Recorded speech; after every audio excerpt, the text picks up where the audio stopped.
Hi, I'm Coach Corey Wayne, and this is my video coaching newsletter. And the topic of today's newsletter is going to be when to walk away and when to open her up. Well, I've got 3 different emails that we're going to go through today. And they're all different situations. These guys are basically, do I stay? Do I go? Do I walk away? Do I open her up? And so some of them you'll see made some obvious mistakes. Maybe we'll see if you guys can spot them. But these are really good emails because there are times, just like you've probably heard me say before, when a woman feels heard and understood, the legs open. And when she doesn't, the legs close. And I think it's the first email here. The guy went on like 4 dates and he's like expecting her to do all the chasing now. And he hasn't talked to her in many weeks.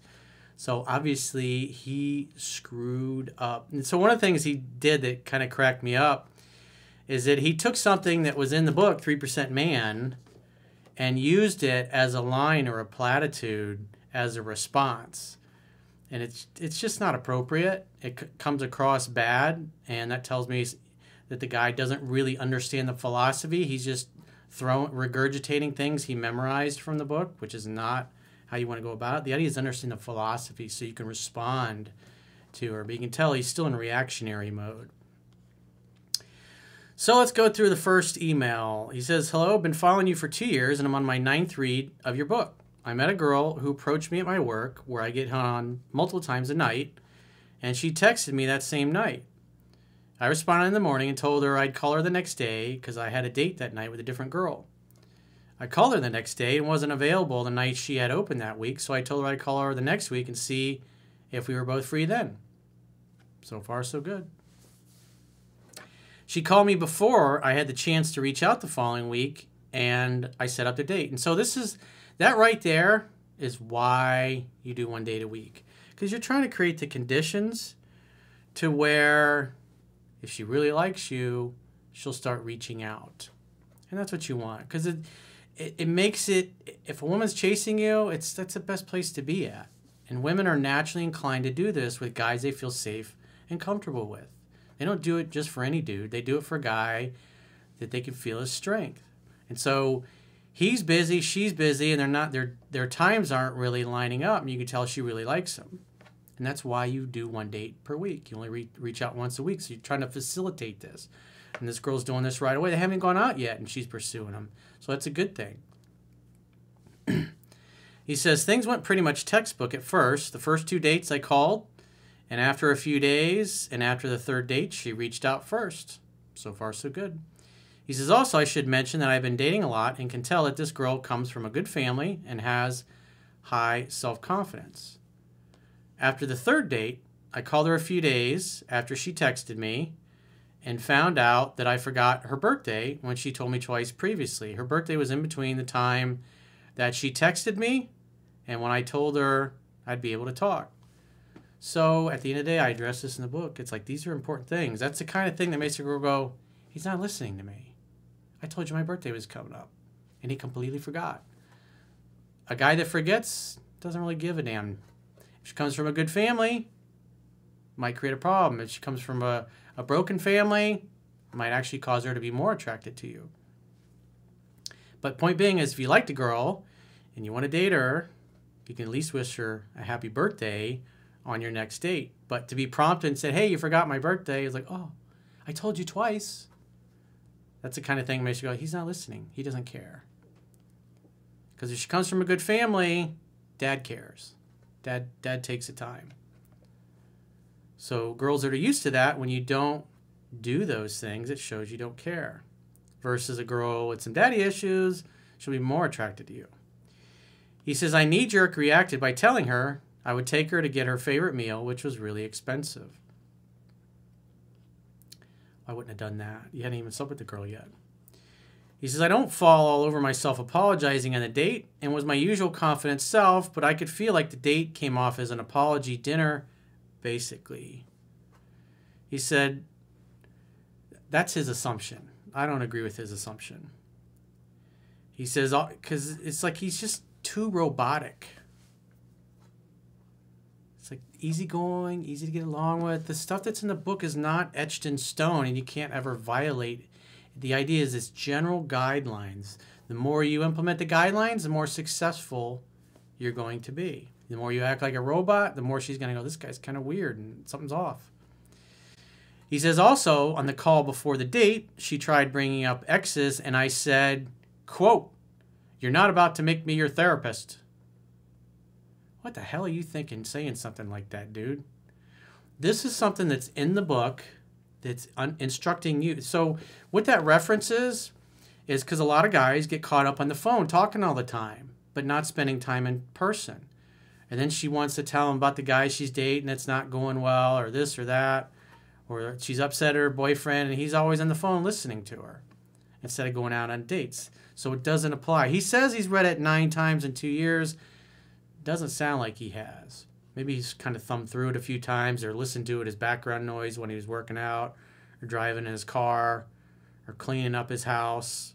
It's like you have to be focused if you want to commit this stuff to memory and really learn it. But to just take something that is explaining something to you and throw it at a girl thinking this is a great line. Ha ha, gotcha. I'm not going to be your therapist.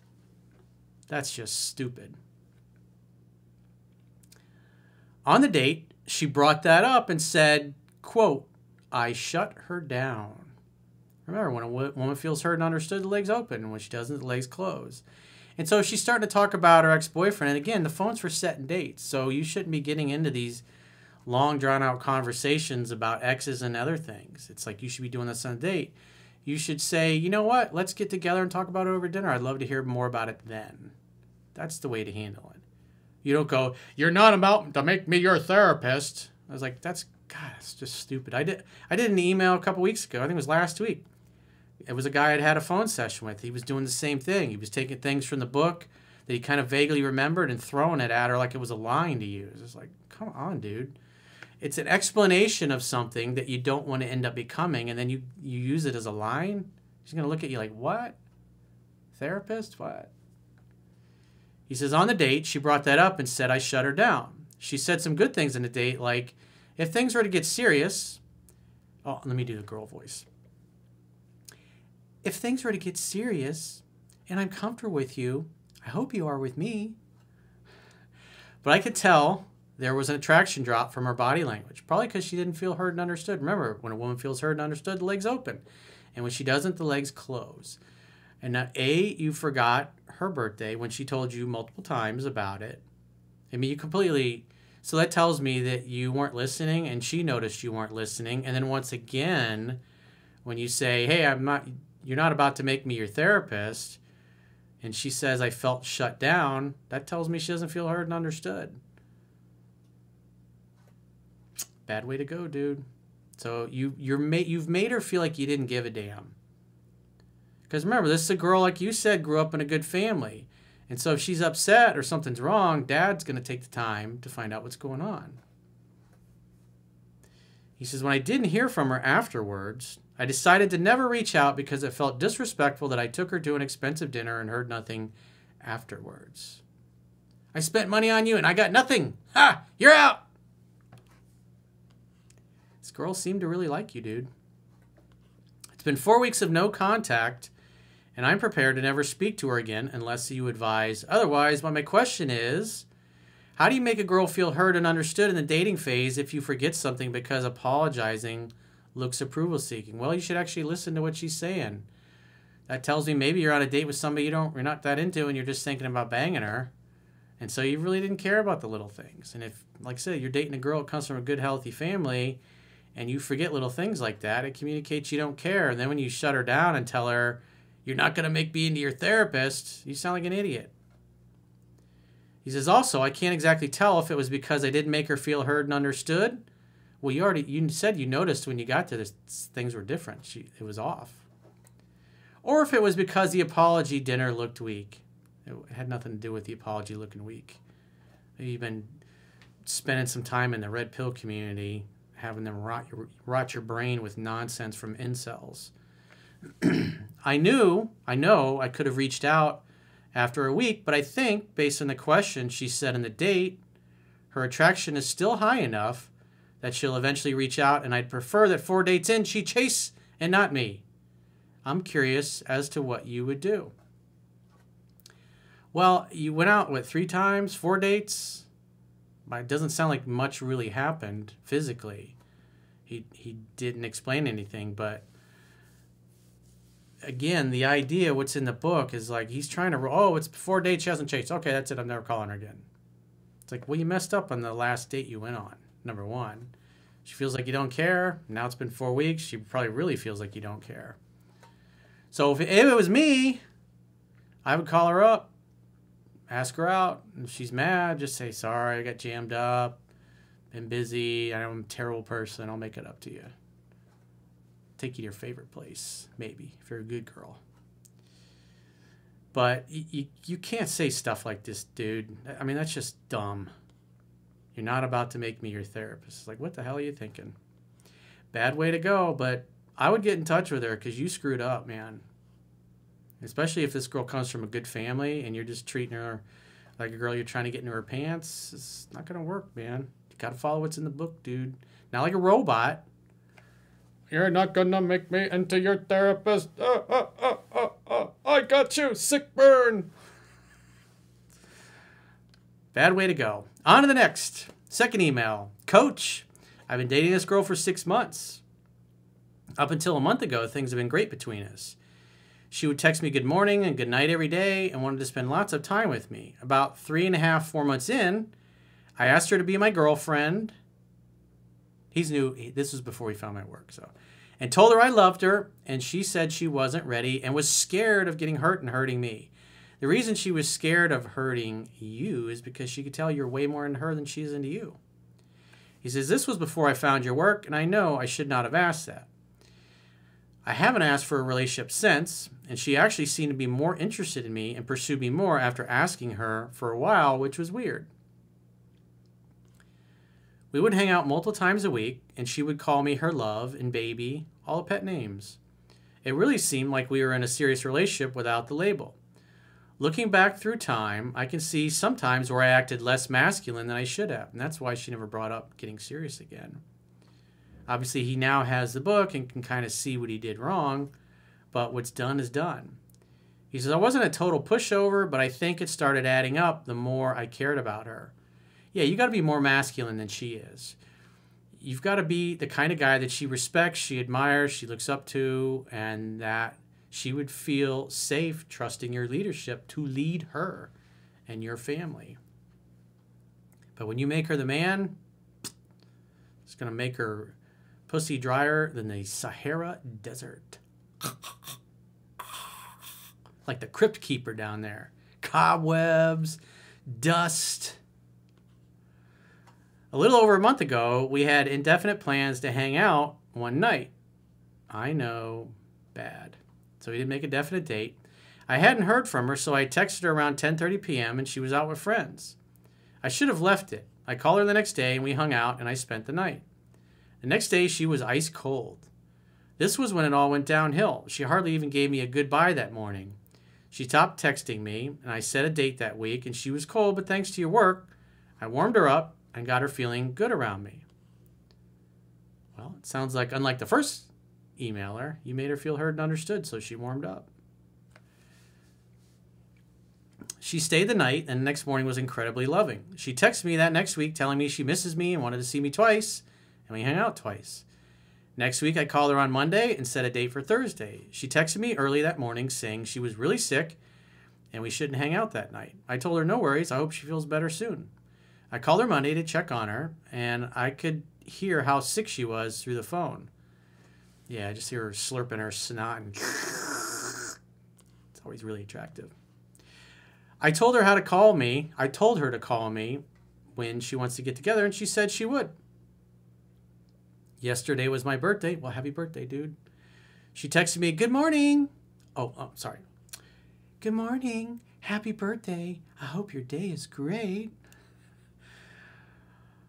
I asked how she was feeling, and she said she was still a little sick, and then asked about my plans for the day. I told her I was going out with some friends and invited her to come.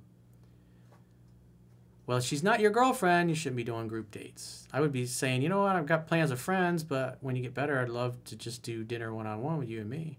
We can catch up. Play hide to salami. She told me she might stop by for a little, and then I tried to do a takeaway, and like an idiot, and then being a little baby, texted her that I did hope to see her that night.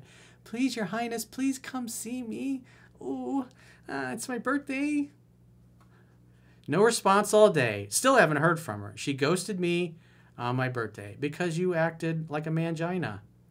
You act like a mangina, what happens? You get the Sahara Desert and cobwebs and dust and creaky floors.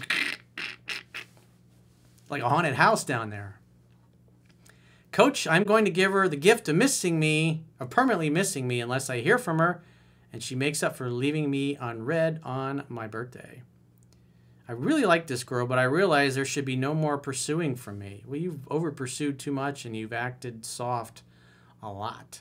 That's why her interest goes like this. You're inconsistently masculine. So as you vacillate, her interest vacillates.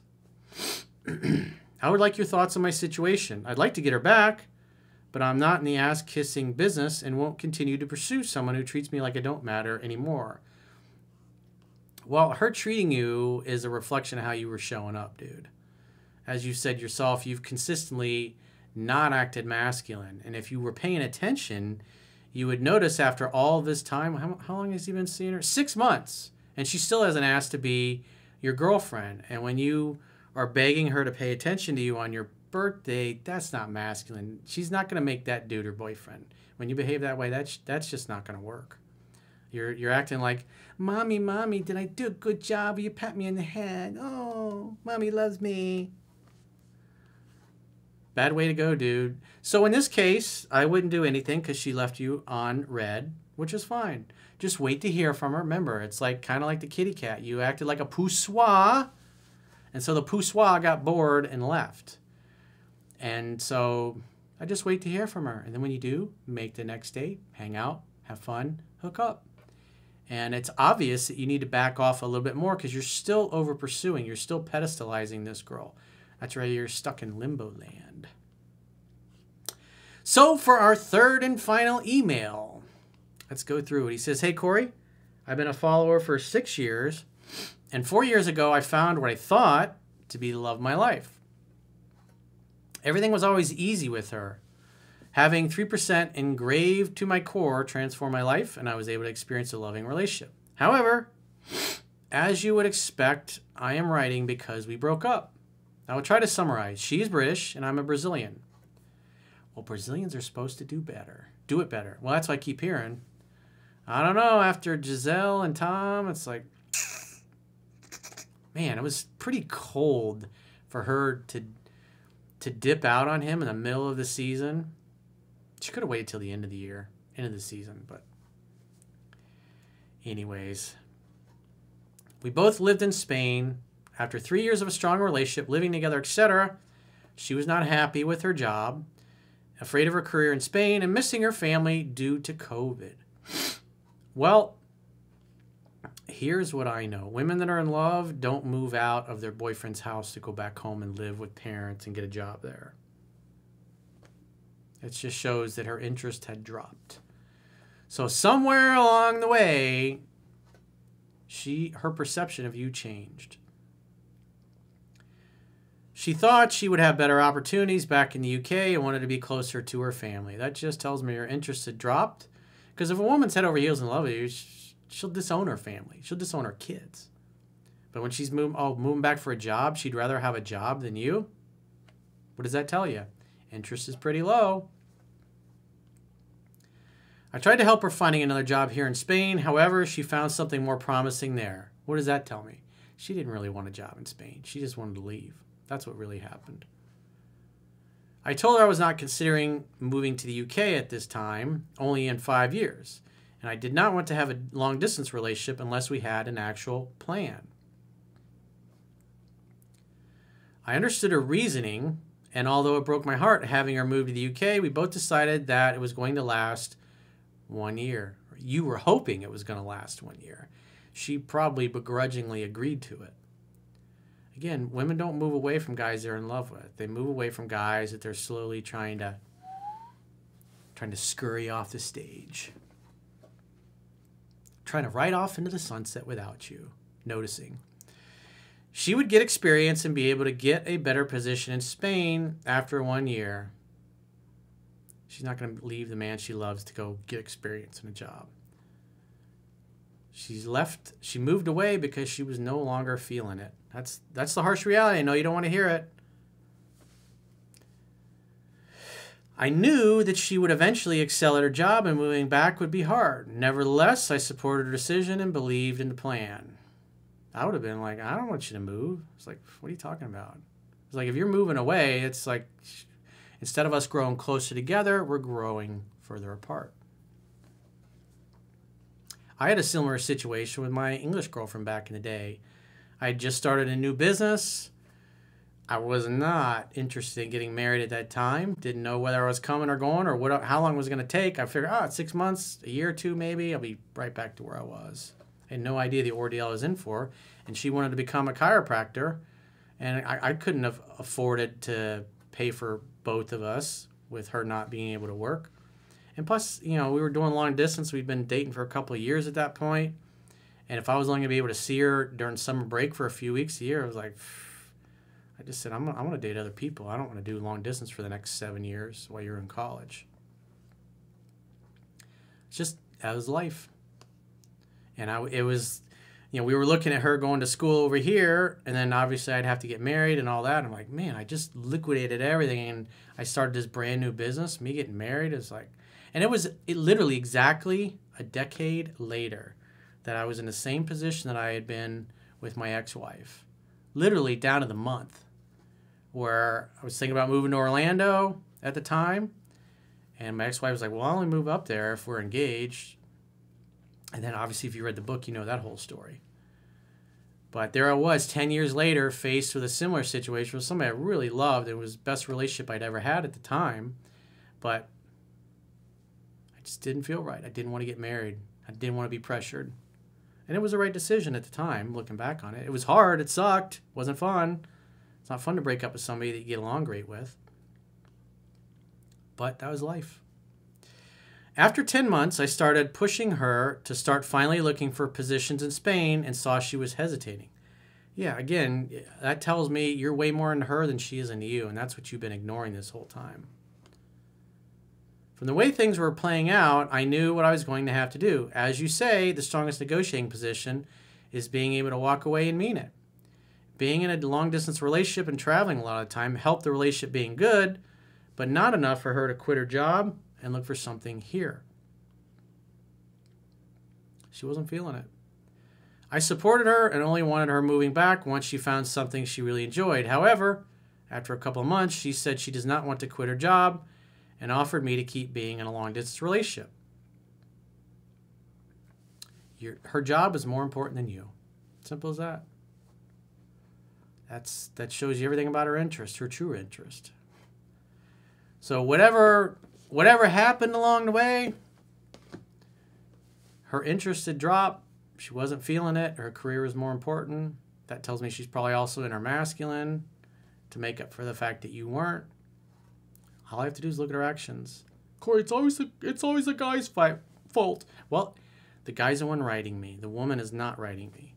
So the guy asked me to critique what he's doing. That's what I'm doing. If you don't like it, there's 51 million other YouTube channels you can follow. Knowing 3% man, I knew what had to be done. We tried to find a solution, but eventually we preferred to break up. She wanted a distance relationship or even a break. There you go. She didn't really want to be in a relationship with you. But she didn't have the guts to break it off. But this is not what I accepted in the beginning. Thus, we had to break up, though it could be argued it was her that broke up the relationship. Yep. Whatever reason, she lost interest and moved away. That's what really happened. I know it stings to hear that, but if I just bottom line her actions, she wasn't feeling it anymore, so she moved home. That's what really happened. But she didn't have the heart to let you go. And her interest probably did creep back up once it was long distance because you weren't spending so much time together anymore. I expressed my disappointment, and she knows I love her and wanted to build a family. Obviously, she didn't care about building a family with you. You should pay attention to that. And within some years, moved to the UK, although I did not promise to live there for the rest of my life if I was not happy. and told her if she wanted to consider moving back to give me a call. I could plan to move earlier to the UK. Yeah, it's like, dude, you made this girl the man in the relationship. But now I feel she is the one who needs to keep her word. I am devastated, but trying to stay strong from your teachings. I need to be the rock, but scared of losing her. Bro, she left a long time ago. He says, I'm in no contact. It's been 1 month. What are your thoughts? Did I fail with 3% man of it is life? What? Well, somewhere along the way, she fell out of love with you, and that's assuming she was in love with you. But the bottom line is women don't move away from guys they're in love with. They move away from guys they're not feeling it. And the more she was there, the more she's like, she knew it was going to happen. She knew you're going to probably break it off anyways. And that's what most women will make things bad enough hoping that the guy will break it off. And that's basically what happened. He got tired of it and he says, I'm out. And that's what she really wanted. And you may hear from her again, you may not. But either way, if I was you, I'd get back into the book and figure out what the hell went wrong in the courtship. What happened when you guys were living together? Because again, she did not feel the same way when she moved out than she did when she moved in. Instead of getting closer together, you guys grew apart when you were living together. I don't know what happened because there's not enough in the email to tell me. But if I look at her actions and bottom line her actions, it's like she fell out of love and wanted to move away, but she wanted to keep you around, didn't want to break it off completely. She was like monkey branching. She was holding on to that monkey branch and reluctant to let go because of the security blanket. You guys lived together. Plus, she probably felt bad because you were the one talking about a family and a future, and never once in the email does it mention that she ever mentioned any of that stuff. So that just tells me you probably pedestalized this girl. You made her the man in the relationship, and she did all the leading and you did the following. And that's just the bottom line. So you got to figure out where you went wrong. And I'm assuming that she was in love with you at some point. Again, I don't know because there's no details in here. But the bottom line is that ship sailed a long time ago. I'd never call her or text her again for any reason. If she is interested in seeing you, she's got to move back. She's got to want to live there. I wouldn't give her a chance. I wouldn't go see her. I wouldn't do nothing. No way. She broke it off. It was her choice. But you got to figure out what you did wrong, because if you don't, the next time you end up living with a girl, she'll leave you for the same reasons. It's the harsh reality. So if you got a question or a challenge and you'd like to get my help, go to understandingrelationships.com, click the products tab at the top of your screen, and book a coaching session with yours truly. Until next time, I will talk to you soon.